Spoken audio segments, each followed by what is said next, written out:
Good morning বন্ধুরা, welcome back to my channel. তোমরা দেখছো তেজস্বিনী ব্লগ আর আমি তোমাদের সাথে আছি পায়েল।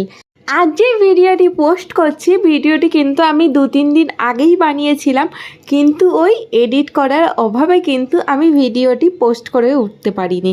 যাই হোক, আজকে সকাল সকাল কিন্তু আমি তেজস্বিনীকে দেখো ব্রেকফাস্টটা করিয়ে নিচ্ছি।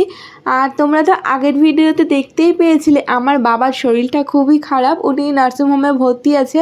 ওই কারণে কিন্তু আমরা কটা দিন এই বাড়িতেই ছিলাম, তবে বাবার আজ ছুটি হওয়ার কথা আছে।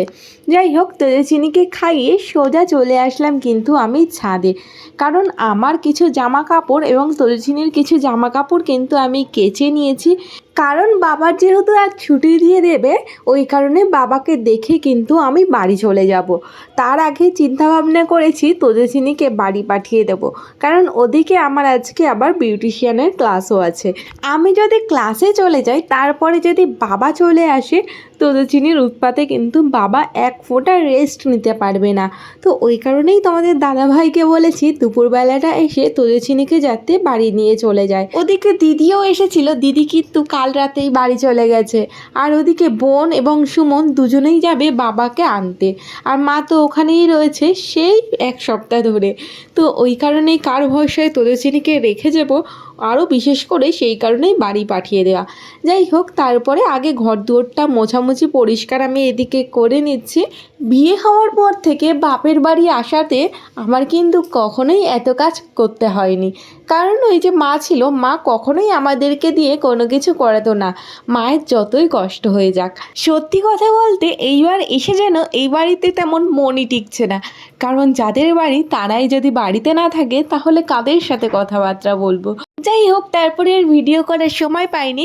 তেজস্বিনীকে খাইয়ে সোজা আমি কিন্তু বেরিয়ে পড়েছি। আর এদিকে তেজস্বিনী আর তোমাদের দাদাভাই কিন্তু আমাকে পার্লার অবধি ছাড়তে চলে এসেছিলো। তো তেজস্বিনীকে এখানে তোমাদের দাদাভাই বাড়ি নিয়ে চলে গেল, আর আমি কিন্তু এদিকে পার্লারে ঢুকে পড়লাম। তো এসে দেখলাম সবাই কিন্তু এখানে আমার জন্যই অপেক্ষা করছিল। আগের দিন যেহেতু নিশাদি হেয়ার কালার শিখিয়েছিল, ওই কারণে নিশাদি বলল আজ তোমরা একজন আর একজনের উপরে না হয় হেয়ার কালারটা অ্যাপ্লাই করো।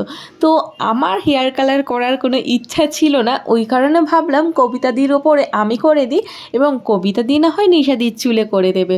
হেয়ার কালার করতে যে আমার ইচ্ছা করে না একেবারেও তা বলবো না, তবে করি না সত্যি কথা বলতে ভয়তে।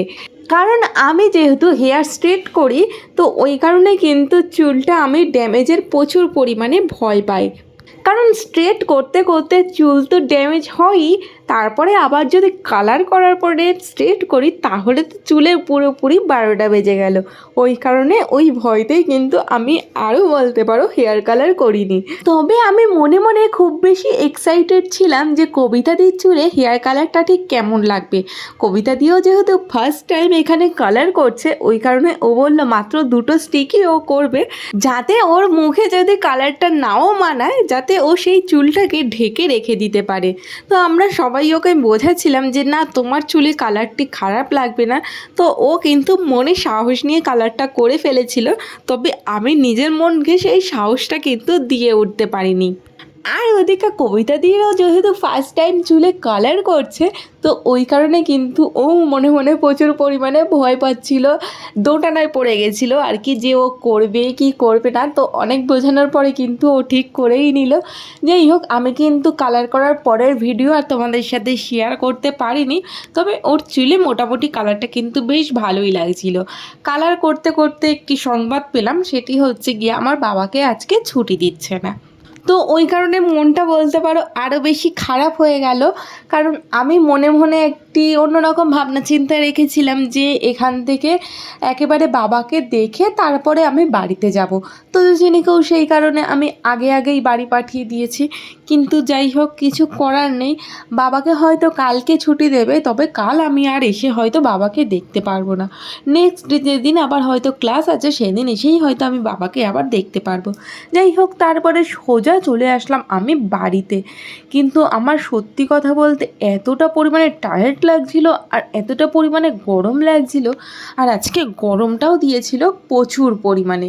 বলতে পারো বাইরে থেকে এসে যেন ঘরের মধ্যে আমার ঢুকতে ইচ্ছা করছিল না, কারণ ঘরটা আমাদের এতটা পরিমাণে গরম হয়ে রয়েছে। যাই হোক, সবার প্রথমে বিরক্ত হয়েছিলাম আমি চুলগুলো নিয়ে, ওই কারণে চুলগুলোকে এক জায়গায় করে আমি আগে একটি খোপা বেঁধে নিলাম, এবং তারপরে আমার সব থেকে বেশি দরকার যেই জিনিসটা ছিল সেটি হচ্ছে গিয়ে ফ্রিজের জল, কারণ সেটি ছাড়া যেন আমি এই সময় আর থাকতেই পারছিলাম না। এই ফ্রিজের জল খাওয়ার নেশা যার আছে সে কিন্তু যতই এমনি জল খাক তার তৃষ্ণা কোনো মতেই মেটে না। যাই হোক, জল খেয়ে ফ্রেশ হয়ে নিজের জন্য একটুখানি লিকার চা করে নিলাম, কারণ মাথাটা না প্রচণ্ড পরিমাণে ধরেছিল। তো চলো ভিডিওটি তাহলে এই অবধি। ভিডিওটি ভালো লাগলে অবশ্যই একটু লাইক শেয়ার কমেন্ট করে চ্যানেলটি সাবস্ক্রাইব করে দিও। তো চলো আজকের জন্য টাটা।